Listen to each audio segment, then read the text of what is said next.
It's the World Championships at the end of the day, and we know in cycling that the rainbow jerseys are very, very important. So the World Championships are our biggest event on an annual basis, and so we've got to take them very seriously. But then, from just looking at what does the Worlds mean to looking at what does this Worlds mean in the context of where it lies in terms of Olympic cycle, it is an important period, but it gives us an opportunity to assess ourselves in terms of where we're at.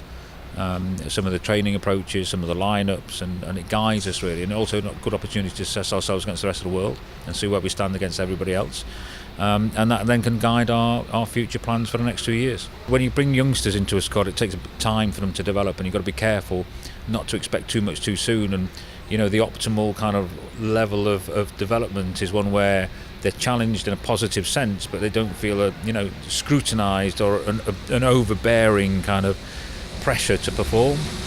So you've got to allow people to make mistakes, you've got to allow people to develop, you've got to allow people to experience different experiences, both good and bad, in different events, and you've got to take all that in if you want them to perform on the stage, on the biggest stage, on a big day. So got to keep that in the back of our minds. But I think they're developing tremendously well, and I think some of the guys now who are the older members of the squad, like Ed Clancy, he's doing a tremendous job. He's sharing his experience and showing some real leadership.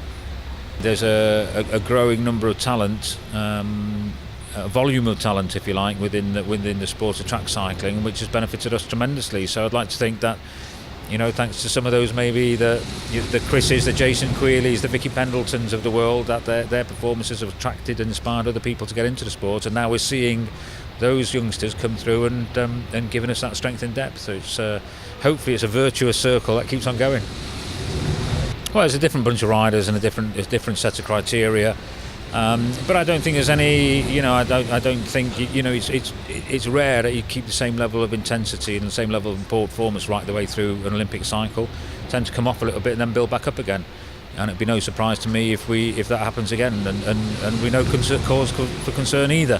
However, it'd still be nice to go and get the best possible performance, but at this moment in time, there'd be no panic.